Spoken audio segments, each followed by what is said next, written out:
Assalamualaikum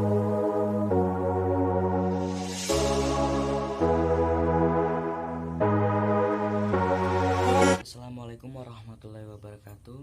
Perkenalkan, nama saya Doni Winarto, nomor NPM 1821020152. Baiklah, saya akan mempresentasikan tentang materi pemeriksaan gugatan di persidangan.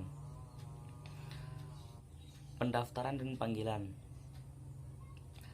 Sesuai asas hakim bersifat menunggu, inisiatif pengajuan tuntutan dilakukan oleh penggugat. Tindakan pertama yang harus dilakukan penggugat adalah mendaftarkan gugatannya di Kepaniteraan Pengadilan Negeri dengan memperhatikan kompetensi relatif pengadilan negeri yang bersangkutan. Proses pendaftaran ini dimulai dengan membayar biaya perkara sesuai dengan asas. Beracara dikenakan biaya. Pendaftaran tersebut akan ditindaklanjuti dengan suatu penetapan ketua pengadilan negeri yang menunjuk susunan majelis hakim pemeriksa perkara tersebut. Ketua majelis hakim yang menentukan hari dan tanggal persidangan, serta memerintahkan pemanggilan kedua belah pihak yang berperkara supaya hadir di persidangan yang telah ditetapkan, disertai saksi-saksi yang mereka kehendaki untuk diperiksa, dan dengan membawa segala surat keterangan yang akan dipergunakan. Pemanggilan dilakukan oleh juru sita dengan menyerahkan surat panggilan, exploit, berita acara pemanggilan, dan khusus untuk tergugat disertai salinan surat gugatan. Pemanggilan ini harus dilakukan dengan patut, yang ditunjukkan dengan pengembalian risalah rilas panggilan itu kepada majelis hakim. Apabila yang dipanggil bertempat tinggal di luar wilayah hukum pengadilan negeri yang memeriksa perkara yang bersangkutan, panggilan dilakukan melalui ketua pengadilan negeri yang wilayah hukumnya meliputi tempat tinggal yang dipanggil tersebut. Putusan karena tidak hadir pada sidang pertama. Pasal 148 RBG atau 124 HIR memuat ketentuan bila penggugat yang telah dipanggil dengan sepatutnya tidak datang menghadap dan juga tidak menyuruh orang mewakilinya, maka gugatannya dinyatakan gugur dan penggugat dihukum untuk membayar biaya dengan tidak mengurangi haknya untuk mengajukan gugatan lagi setelah melunasi biaya tersebut. Namun, PS 150 RBG atau PS 126 HIR masih membenci kelonggaran kepada majelis hakim untuk tidak menjatuhkan putusan pada persidangan pertama, dan untuk memerintah juru sita untuk memanggil penggugat sekali lagi untuk hadir dan juga memanggil pihak yang sebelumnya telah hadir atau tergugat untuk menghadap lagi pada hari persidangan berikutnya yang telah ditetapkan untuk itu.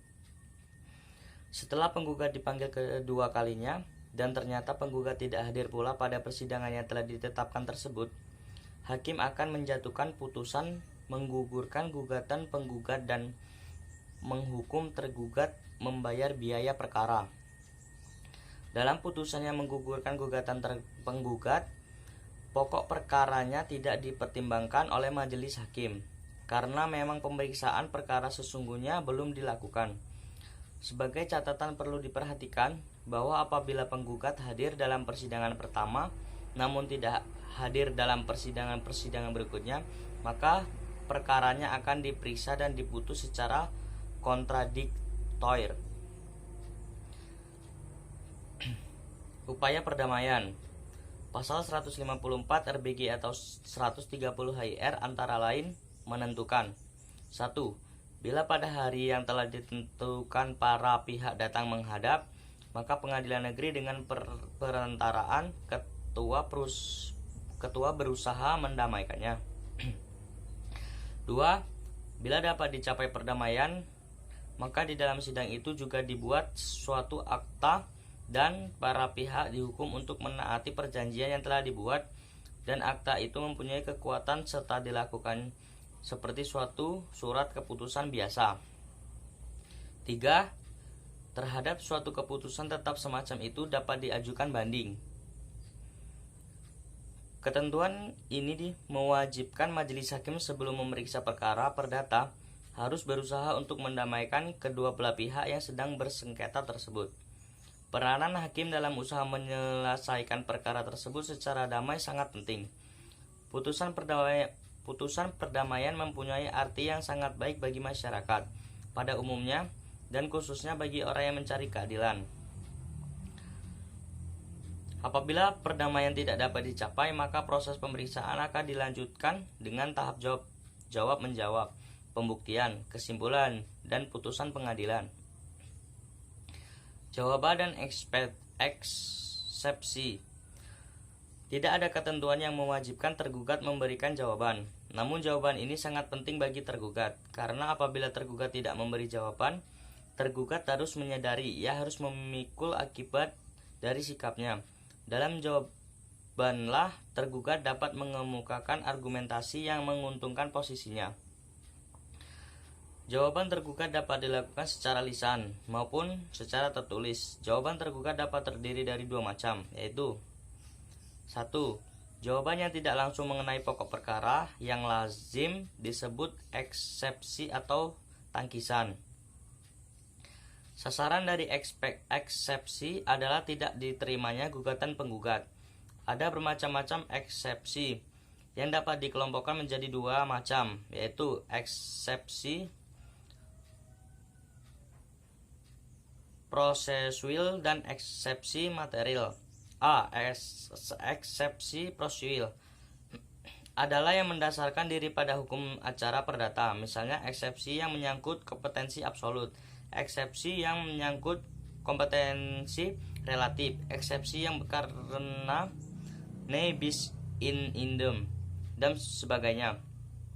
B. Eksepsi material adalah yang didasarkan pada hukum perdata material, misalnya eksepsi yang menyatakan gugatan penggugat adalah penggugat sudah lewat waktu kadaluarsa.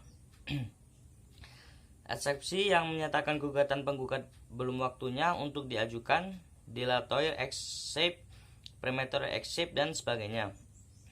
2. Jawaban yang langsung mengenai pokok perkara.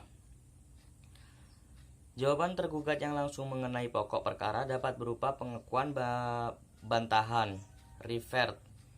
Pengakuan berarti mengakui dan membenarkan isi penggugat.